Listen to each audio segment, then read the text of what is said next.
O capítulo começa com a imagem de Fubuki sendo apresentada, com a descrição de uma beleza que não se afunda na escuridão. E olha, eu devo dizer que realmente é exatamente o que está escrito. A arte de Murata é lindíssima, se é que vocês me entendem.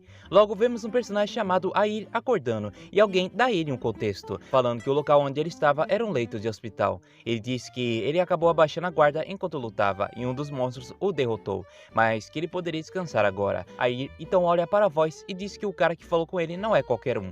Ele é forte, acompanhado de Chan e também de Butterfly.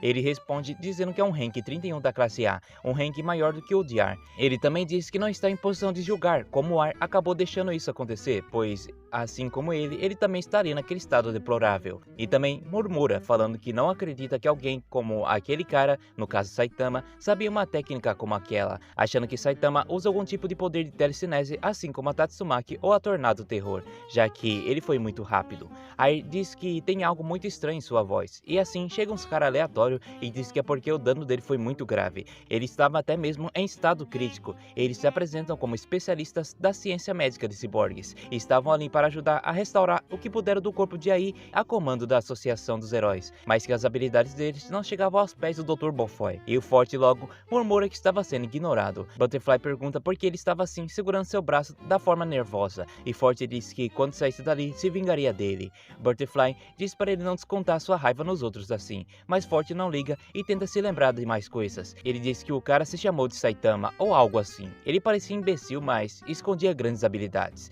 Diz que o cara estava na sua frente e de repente recebeu uma porrada nas costas e acordou ali no hospital. Diz que sentia como se seu corpo tivesse sido atropelado e que suas costas doíam. Mas Butterfly o corta e diz que ele realmente foi atropelado. Chan até fala para ele parar de usar fone enquanto luta para prestar atenção onde ele anda direito. Forte diz para eles esquecerem o que ele disse então, e ele reforça seu pensamento de o comparar ao Tornado de Terror. Ele até mostra que não consegue criar uma imagem dela na cabeça dele porque ainda estava meio tonto. Butterfly disse que se fosse realmente a Tornado, ele já estaria morto. Forte pergunta sobre um terremoto que ele sentiu há pouco tempo e Butterfly disse que foi uns monstros que saíram do controle, mas eles vão checar de qualquer forma, e pede para Forte descansar. Mas o mesmo só vê isso como uma oportunidade de treinar e de alguma forma se vingar de Saitama. Cortamos então a cena e vemos finalmente Saitama segurando o pulso de Tatsumaki, e lá ela estava já pistola, com o cabelo flutuando e falando para ele a soltá-la. E ele fala que diz para ela se acalmar, pois já estava indo longe demais com a lição dela. Ela mais uma vez, ainda mais irritada, manda ele calar a boca e levanta a sobrancelha igual o meme do Train Rock. Ao não fazer tal ato, ela lança o poder pressionador nele e nenhum efeito sequer acontece. Na verdade, o ataque atravessa o corpo de Saitama e atinge a parede no fundo. E sim, só a parede de trás que se ferra mesmo, foi destruída, tadinha. Ele comenta sobre o poder psíquico dela e sobre ele ser o mesmo usado pelos outros e assemelha aos Geeks da última vez. Diz também que não é muito diferente dos poderes da Fubuki. Fubuki então fica até desesperada e fala para ele não provocar a irmã dela. Bem, a Tatsumaki usa o poderzinho nele novamente e diz para mais uma vez soltá-la. Dessa vez perfura a parede com um buraco que sai arrastando por vários quilômetros de distância. Saitama ainda está segurando ela, entretanto. O único efeito nele é que agora ele está chacoalhando. Ela se surpreende em como é possível ele estar aguentando e Saitama diz que seus músculos tremem e balançam, mas não por vontade própria dele. E Fubuki está realmente surpresa por ele conseguir resistir ao poder de sua irmã. Tatsumaki reconhece ele como o cara que estava acompanhando o Cyborg, no caso Genos. Pergunta por que ele está se metendo nisso e se é subordinado da Fubuki. Saitama então grita para Fubuki evacuar geral enquanto ele cuidava da Anan de jardim. Tatsumaki se irrita e diz que ele está muito acostumado com Fubuki. Se ele não é subordinado, então o que ele é? Ele diz que não é como se fosse um amigo dela, nem companheiro e nem mesmo conhece ou tem algum amigo dela em comum. Ele só é um conhecido. Assim sendo, Fubuki fica claramente devastada e triste. Tatsumaki questiona o porquê dele ficar tão desesperado por um desconhecido então. Ela diz que tanto faz, mas que vai fazer um teste para saber se ele merece ficar no pé de Fubuki, enquanto faz uma pose digna de Jojo. E a gente sabe muito bem que um teste de Fubuki é literalmente vida ou morte. Ele se exalta e diz que ela que fica arrastando ele para os lugares, além de ser uma mala sem alça. Ele mal terminou de falar isso e Tatsumaki concentra tanto poder que consegue causar um desmoronamento no prédio. Em um salão, os clientes começam a correr e se assustam com o desmoronamento. Gunter e Stinger estão na sala de controle desesperados, tentando descobrir como ajudar. De volta ao porão, Saitama não gosta do que está vendo. Tudo começa a desmoronar e coloca a vida dos outros em risco. Tatsumaki pergunta se ele já está resistindo, e então ele diz que ela não se importa com a vida dos outros, e se for fazer isso, que faça lá fora. Ele a agarra pela mão e pela cintura e a empurra para perto dele, a deixando completamente sem palavras, e dá um pulo quebrando o caminho para fora do prédio, em direção ao céu, ainda deixando Tatsumaki sem palavras. Yui, yui, yui, hein? Eu sei que o pessoal faz chip aqui, mas vamos com calma aí, pessoal. Vamos com calma. Chip toda hora estraga um pouquinho. Fubuki chama então pelos dois, enquanto olha para cima, em um dos andares. Então vários outros heróis estão vindo. Eles se perguntam se está tudo bem lá embaixo e avisam que é seguro descer. Em outro lugar, 3 monstros que sobreviveram ao massacre de Saitama caminham juntos. Nível tigre, capivara devoradora de homens, lobo linguarudo e o lobo barriga de chope. Linguarudo diz que finalmente a sorte sorriu para ele e que poderiam sair dali. Eles chegam em uma porta e ao abri-la, os 3 fazem seus papéis de monstros e Linguarudo xinga os humanos. Diz que vai destruir todos eles. Mas ao olhar melhor, eles veem que a sala está repleta de heróis. Eles se encaram e os monstros fecham rapidamente a porta e saem vazados como se não estivessem ali. Essa é a perigosa vendaval que você deve tomar cuidado ao se encontrar. Com esse aviso e com esse olhar focado, a obra se apresenta para você. E sejamos sinceros aqui, Tatsumaki tem estilo, mas essa roupa colada é meio suspeita, principalmente quando ela começa a fazer Jojo poses. Temos um quadro aqui focado na cidade A, no quartel dos heróis. Acompanhamos então uma família que está se mudando para o hotel deles, depois de passarem 35 anos de financiamento imobiliário para conquistarem a segurança que sua família merece. Só que uma observação aqui, esse tal pai tem muito a cara do novo boneco do LoL, o Kassanto. Eles se mexem como filhotes de tatus blindados. O filho deles estava até emotivo e empolgado para pedir autógrafos de vários heróis que ele adora e que também estão lá. Mas a alegria dura pouco, pois lá de cima, o que para eles poderia ser um pássaro acaba se revelando como 2 pessoas, especificamente o Saitama e Tatsumaki. E aqui a luta se inicia. Ambos acabam quicando da terra para o lado da estrada. Tatsumaki chama ele de tarado e diz para soltá-la. Aí ela meio que usa seus poderes para pará-los no ar, rodá-los, então ela joga ele no chão. Mesmo assim, ele não solta seu braço. Ela já irritada pergunta por que ele não solta a mão dela e se ele gosta dela ou algo do tipo. Ele a chama de idiota e diz que não, ele só não quer que ela fuja para destruir a casa dele. Como sempre, Saitama tá com a cabeça em outras coisas mais fúteis do que na batalha. Tatsumaki se irrita e grita que nunca fugiria de alguém mais fraco do que ela. Ele escuta isso com uma cara de tacho e depois ele decide soltá-la. Ela diz que ele não é pouca bosta não e de certa forma ela começa a dar um peteleco na cabeça dele com muita força telecinésia e ele sai voando, pois crê que ele não morreria com um pouquinho mais de força. E eu devo dizer pra vocês que isso aqui é bem perigoso. Ela literalmente começa a lutar com as pessoas com a intenção de matar. Eu não sei se ela já matou alguém com esses disparos de raiva e com essa personalidade muito caótica que ela tem, mas eu fico me perguntando se alguém desafiaria ela, ela só não mataria e dane-se, tá ligado? Mas ela parece não se preocupar com as suas próprias ações e consequências. Enfim, ele é jogado para trás, mas calmamente se levanta e ao olhar para frente, vê que ela criou um enorme tornado, talvez daí que venha o nome. Saitama sorri e diz que deve ser legal conseguir fazer algo assim do tipo. E Saitama também, por mais que ele seja um personagem muito forte, ele não fica rebaixando o poder das outras pessoas. Na verdade, o contrário, ele se impressiona e também ele fica muito feliz de ver o esforço e o estilo de cada herói. É uma coisa positiva sobre ele. Naquele prédio em que estão os heróis, todos observam as pedras se formando um circular que a Tatsumaki fez para prender um cara com poderes psíquicos. Mas quando a bola se desfaz, eles notam que a pessoa já escapou, cavando para baixo, e o novato, que era um espião também. Agora vemos um carro que está acelerando para poder sair de lá, e dentro dele se encontra ambos. Apollo disse que da próxima vez, com certeza, ele vai se vingar de Tatsumaki. Voltamos então para Saitama e Tatsumaki. Ela começa a jogar enormes pedaços de pedras para cima dele, mas ele facilmente as destrói. Aqueles caras lá que são responsáveis por observar as calamidades e enviar os heróis, ficam desesperados ao ver o tornado, pois eles estão sem heróis da classe S no momento para lidar com essas coisas. E aquela família no carro desvia de alguns pedregulhos, e o menino vê aquilo também, usando um binóculo, que é a heroína Tatsumaki que está causando o tornado, e que ela deve estar lutando com alguém, talvez algum tipo de vilão muito forte. O pai acha a situação incrível, mas como aparenta ser grave, ele quer dar o pé o mais rápido possível. O menino fala para eles se aproximarem, pois é um grande fã e quer ouvir a voz dela. De repente, uma das pedras vai em direção ao carro deles, mas antes de chegar, Saitama estressa ela e diz para Tatsumaki prestar atenção no que está fazendo. Ela o chama de insolente e diz saber o que está fazendo e continua a jogar pedras nele. Como ali é um local quase isolado, Saitama pensa que é melhor permanecer ali para lidar com ela. Uma das pedras que ele rebate acaba indo em direção ao carro e ele corre para lá, mas meio que Tatsumaki usa seus poderes e levanta o carro. Não era mais fácil tirar a pedra? Tipo assim, pô, se ela já tá acelerando a pedra naquela direção, não era mais fácil só desviar? Por que que ela quis tirar o carro em vez da pedra. Enfim, eu acho que foi só pra poder o garoto ouvir a voz dela, vocês vão entender. Ela disse que isso foi bastante perigoso e pra ele olhar aonde ele joga os escombros e chama ele de careca. Ele a chama de volta de nanica e ela se estressa e diz que vai fazer picadinho dele. O menino do carro tá olhando fixamente pra ela e quando vai chamar o nome dela, ela simplesmente coloca e joga eles no chão e diz para saírem da frente dela. O pai disse que pelo menos eles conseguiram ouvir a voz dela. Se bem que uma queda dessa, com essa força, eu tenho certeza de que pelo menos o carro parou de funcionar ou os pneus estouraram, não é possível. Depois dessa, ela começa a jogar as pedras mais rapidamente e mais forte do que antes. Saitama desvia de todas elas e ela o chama de desleixado por ter feito aquela pedra desviar e ir na direção do carro. Ela sorri alegremente e fala para ele ficar bem longe da Fubuki. No chão, vemos que Saitama já estava irritado e estava querendo ir para casa. Acho que ela vai acabar gostando dele depois daqui. Ela até cora muito com ele e coisa do tipo, mas eu acho que é só excitação, tá? Uma palavrinha do nosso patrocinador Luminares Games com frete grátis para todo o Brasil e ainda com possibilidade de você personalizar com o personagem que você quiser. E com meu cupom você recebe 5% de desconto. Os produtos possuem 16 variações de cores e controle remoto de acordo com seu humor. Garante antes que acabe e personalize seu espaço.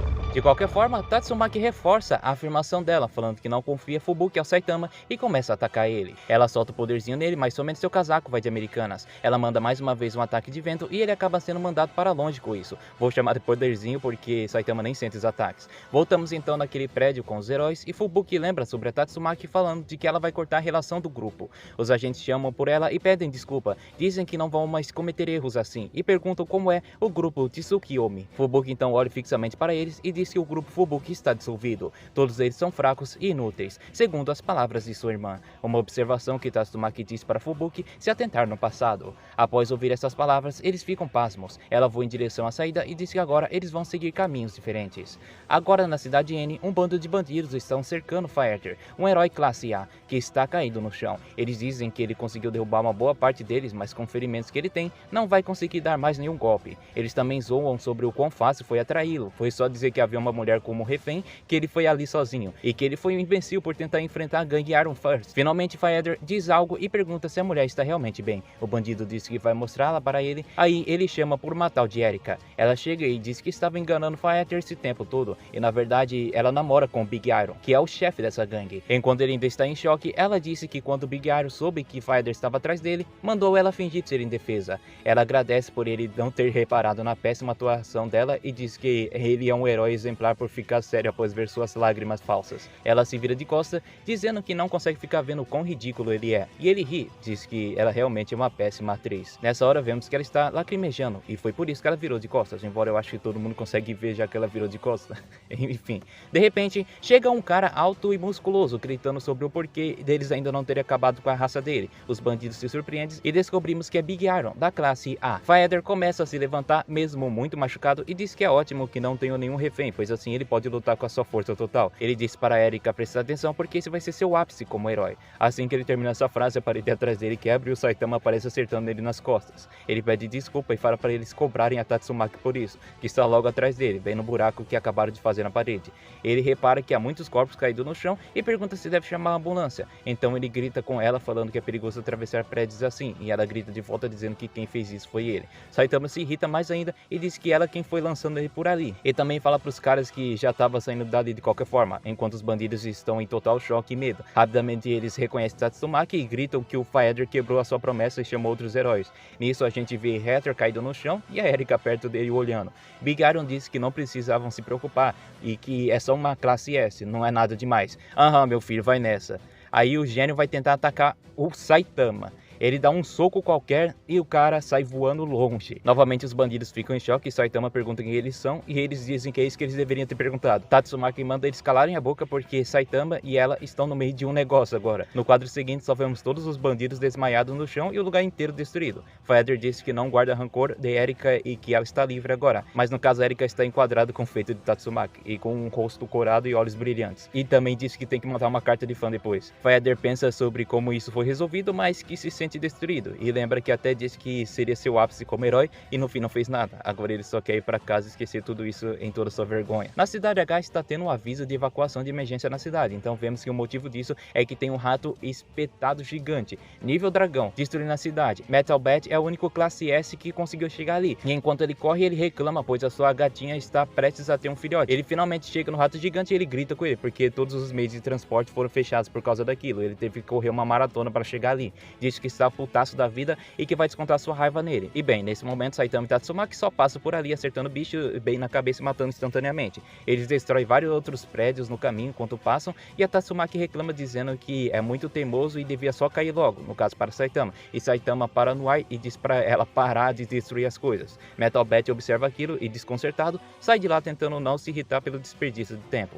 Nesse momento, prédios estão sendo destruídos e várias pessoas correm. Logo em seguida, vemos Saitama pousar em um prédio e diz para Tatsumaki que eles se afastaram demais de onde eles estavam no início e que eles deveriam voltar. Ela concorda e vai até ele. Pousa no prédio e ambos se encaram. Ele acha isso meio estranho porque ela concordou muito facilmente, mas segue em frente. Aliás, pessoal, para quem ficou confuso do que Tatsumaki queria aqui, ela basicamente queria que Saitama abraçasse e a levasse assim como ele fez antes com ela. É por isso que logo em seguida ela fica putaça com ele quando ele se vira de costas para apontar a direção errada do lugar, e ela agarra a cabeça dele e empurra para baixo, passando a cabeça dele no concreto do prédio, enquanto faz isso gritando que é na outra direção e de que vai ajudá-la a chegar lá.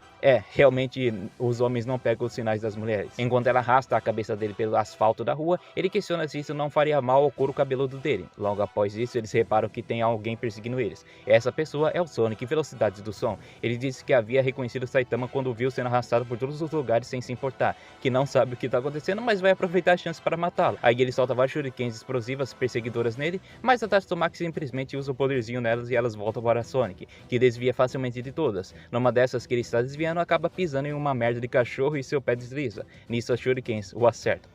É esse tipo de piada que a gente tem que tancar em One Punch Man. Saitama e Tatsumaki chegam até aquele local onde estava inicialmente. Ele se solta e diz que ela pode continuar com o showzinho agora. Ela reclama falando que ela está testando ele e que não é pra ficar subestimando ela. Se ela for com tudo, ele não teria chance. De imediato, Saitama fala para vir com tudo então. Ela inicialmente fica chocada, mas logo depois ela se anima, sorri e pergunta o que é esse sentimento que ela sente. É engraçado que a cada quadro ela parece cada vez mais uma criança. Eu não sei se é porque o autor está cartoonizando muito ou se ele simplesmente gosta de fazer esse tipo de movimentação, um ponto de fuga, mas enfim. A cena muda agora e estamos naquele prédio onde está o ex-grupo Fubuki. Eles se questionam o que deveriam fazer agora, gritando que só foi pra lá porque disseram que até pessoas fracas poderiam se dar bem, mas não vale a pena. Outro faz a mesma coisa, só que fala que a associação fica expondo o lado negro dela e os classe S indo contra eles. Outro fala que sempre foram muito fiéis a Fubuki, mas ela traiu a lealdade deles. Uma garota entre eles grita dizendo que não é culpa da Fubuki. Outro cara para ela dizendo que realmente não é culpa dela. É culpa deles serem fracos demais e não conseguirem ajudar. Ele começa então a subir as escadas para sair, quando perguntam onde ele está indo, e ele diz que está indo atrás dela. Nedley Star, então, ex-membro do grupo Fubuki, fala que quem quiser ficar mais forte pode ir com ele. Todo sorri e ele diz que procurar gente nova é uma ótima preocupação que eles deveriam ter. No lado de fora, Fubuki vê toda a destruição. É tornados que Tatsumaki está criando e fala que está indo longe demais, mas então ela e o Saitama passam voando sobre ela. Troca de cena e vemos o King agora. Ele está na frente do apartamento de Saitama morrendo de medo e se arrependendo de ter ido para lá, se perguntando o que está acontecendo. De repente, Saitama chega após ter sido lançado e se equilibra na parede. Finalmente, vê King. Ele se desculpa e fala que em outro momento eles jogam. King pergunta o que está acontecendo e ele começa a falar sobre a Tatsumaki, mas ela o interrompe tentando atingir uma voadora nele. Saitama desvia e ela se equilibra na parede, e aí temos a icônica cena do King, junto dos leitores vendo lá finalmente que sim, Tatsumaki usa uma calcinha. Logo em seguida, ela está voando atrás do Saitama, que já havia vazado dali. Enquanto isso, o King tá lá sem entender nada e comenta sobre ter visto a roupa íntima dela. Sim, pessoal, Tatsumaki usa assim, embora eu sei que é difícil de acreditar e aceitar, não tem como negar. Fatos são fatos. Mais uma demonstração de capa com Tatsumaki e Saitama se entreolhando, sem qualquer esboço de emoções conhecida, com o título Não se gostar, porém se importar. A sociedade dos heróis então começa a sentir novamente tudo tremer, e o motivo foi porque Saitama foi jogado dentro do hospital do começo. Forte fica de boca aberta ao ver Saitama lutando com alguém, e Saitama olha para ele e pergunta se ele está bem, logo em seguida pegando um impulso e voltando para o campo de batalha. Forte vê que a velocidade de Saitama fora tão rápida que ele nem sequer o estava vendo mais, e pensou que a sua vingança nunca alcançaria esse careca. Logo, ele apenas usou a carta do deixa pra lá. No deserto, vemos o grupo de Fubuki observando a luta de ambos e se perguntando por que a sociedade dos heróis ainda não conseguiram identificar o que está acontecendo, já que ninguém interferiu e ninguém foi mandado para lá. E vemos então Tatsumaki que está dando tudo de si nessa luta, afinal ela sempre acabava com seus oponentes facilmente e ninguém se comparava a ela, e ela imaginou que talvez só Blast poderia dar a felicidade de uma luta para ela, mas a única forma dela levar sua força a sério seria em uma batalha mortal, e por isso ela precisava derrotar Saitama nesse exato momento, já que estava esgotada e também zangada por ainda não ter acabado com o careca. Logo, ela eleva duas ondas enormes de terra que formam ondas que engolem Saitama, mas com apenas um soco ele tira tudo aquilo de cima dele, e pergunta se Tatsumaki já acabou e avisa para ela não se cobrar muito, já que estava apresentando cansaço extremo. Tatsumaki fica o mais elevado possível em um grau de raiva e tenta erguer Saitama, o qual elogia aquele feito, mas Tatsumaki não consegue levantar mais do que aquilo. Simplesmente o peso de Saitama se demonstra muito além para ela segurar, demonstrando aqui que sim, Saitama tem proteção até mesmo contra a telepatia e outros tipos de coisas. Tanto que ela faz uma força que poderia trazer um meteoro para a Terra, mesmo de longe, mas mesmo assim com todo esse poder e ainda mais, ela não consegue levantar nem mesmo acima da altura dela o Saitama. Ele diz para Tatsumaki não ficar nervosa, pois ele não é o inimigo dela, e ela o manda calar a boca e força mais ainda, e mesmo assim ela só consegue erguer 1 milímetro. Saitama então diz que Tatsumaki leva as relações dela muito a sério e que ele só está fazendo o que está fazendo para que mostre o tipo de relacionamento que ele possui com Fubuki, o de apenas um conhecido qualquer. Depois disso, Tatsumaki tenta dizer algo, mas acaba desmanhando ao se esforçar demais, e se relembra da sua infância, de Bless e de sua resposta, que ela nunca deve esperar socorro vir em sua direção, e é por isso que Tatsumaki entendeu que deve proteger a sua irmã, e quando cercada, matava, e esse sangue assustava sua irmã, e foi naquele momento que Fubuki despertou seus poderes. E se afastando, Tatsumaki entendeu que tudo que a sua irmã sofre foi por culpa dela, e por isso deve a proteger de longe. De joelhos, só consegue ver as costas de Blast, já que ele foi o único que lhe deu liberdade. Ela corre para ele e diz que não sabe o que fazer. Ela não gosta que as pessoas tenham medo dela, mas ela tem medo de que as pessoas voltem a serem como foram com ela no passado. Ela tem medo do que podem fazer e dizer, por isso prefere que esse medo tome conta dos olhares para ela. Mas chorando, ela realmente se vê encurralada. Ela clama para Blast uma resposta de como ela pode viver melhor, e que um dia ela ficará tão forte quanto ele, para que assim ele a ensine dessa maneira. Blast, sorrindo sem mostrar seu rosto, vira um pouco em sua direção, e então voltamos para o brilho enorme do nosso carequinha Saitama, o qual acorda ela e elogia bastante as habilidades dela, dizendo que não sabe o tipo de treino que ela está fazendo, mas que for algo impressionante, já que ela não consegue se conter. Mas Tatsumaki olha para outra direção e diz que não precisa de elogios bobos. Saitama se irrita, mas diz que ela está sendo brava ainda com isso. Está tudo bem, ele avisa que vai apenas dizer o que pensa e depois disso ele vai embora. Ele se abaixa e diz para ela para que viva como ela quiser, mas não quebre as coisas das outras pessoas, pois isso as deixam tristes. Tatsumaki fica cabisbaixa, mas Saitama toca a cabeça dela e faz um pequeno cafuné, dizendo que é assim que fazem os heróis, as motivações para se agarrar às coisas. Saitama então se levanta e vai caminhando para ir embora, mas Tatsumaki pede para ele esperar um pouco, mas antes de falar algo, uma aura enorme e mortal aparece. Aquela era Fubuki, que diz que fez o que a sua irmã disse, se desfez do seu grupo, e agora vai apenas contar com ela. Então Tatsumaki silencia um pouco e diz que não parece que eles entenderam muito bem essa mensagem, e ao olhar para trás, Fubuki vê que seus companheiros estavam ali, e mesmo com a aura mortal de Tatsumaki, eles continuam fazendo questão de servir Fubuki. Tatsumaki diz que irá matar todos eles, mas Fubuki entra na frente e diz que deixe-a lidar com seu pessoal, e os ataca, mas eles se levantam e permanecem com as suas convicções. Fubuki ataca de novo, afirmando que eles nem aguentam mesmo isso, e eles continuam dizendo para dar mais uma chance e que eles vão prometer ficarem mais fortes. Saitama se pergunta o que Fubuki estava fazendo, mas questiona Tatsumaki do porquê ela não faz o que quer agora. Tatsumaki diz que não tem nada a ver com ele e pede para ele só não se meter. O careca então afirma que antes de se tornar tão forte, ele não era ninguém, e que não aguentava nenhum tipo de monstro, mesmo o mais fraco. Por isso, ele diz a ela que, quem sabe, os limites que o grupo de Fubuki pode alcançar. Assim, convencendo Tatsumaki, que puxa sua irmã e diz que já chega, e por mérito de Saitama, todos sairão vivos dessa vez, enquanto toca na cabeça do careca e o chama novamente de careca. Olhando mortalmente para o grupo, ela afirma que os matará caso algo aconteça com Fubuki. Eles então prometem que não irão deixar isso acontecer. Tatsumaki olha então para Saitama e diz que o teste ainda não acabou, e que em breve ela vai o testar novamente, e diz para ele estar preparado para isso. Saitama, com cara de pacho, apenas concorda com isso e diz para Tatsumaki nunca mais voltar à casa dele, o que a irrita um pouco. Saitama então se despede dizendo para se comportar e não caçar confusão novamente, enquanto ela também se despede. É incrível que todos se espantam por Tatsumaki escutar Saitama como alguém que ela sente respeito. E por fim, um membro do grupo de Fubuki se aproxima dela, dizendo algo que não podemos ler. Assim, acabando o capítulo e dando fim para a luta. Muito bem, pessoal, esse aqui foi o fim. O que vocês acharam? Eu gostei bastante e eu sei, vocês vão shippar, eu não vou impedir vocês, façam como vocês quiserem, tudo bem? De qualquer forma, peço para vocês deixarem o like, se inscreverem no canal, e é isso. Vou trazer mais conteúdo em breve e muito provavelmente Shumatsu no Valkyrie, quando assim for postado. Obrigado e agradeço a presença de vocês. É isso, falou e... Aliás, desculpa essa telinha, mas eu preciso fazer isso para tirar copyright. De qualquer forma, obrigado e fui.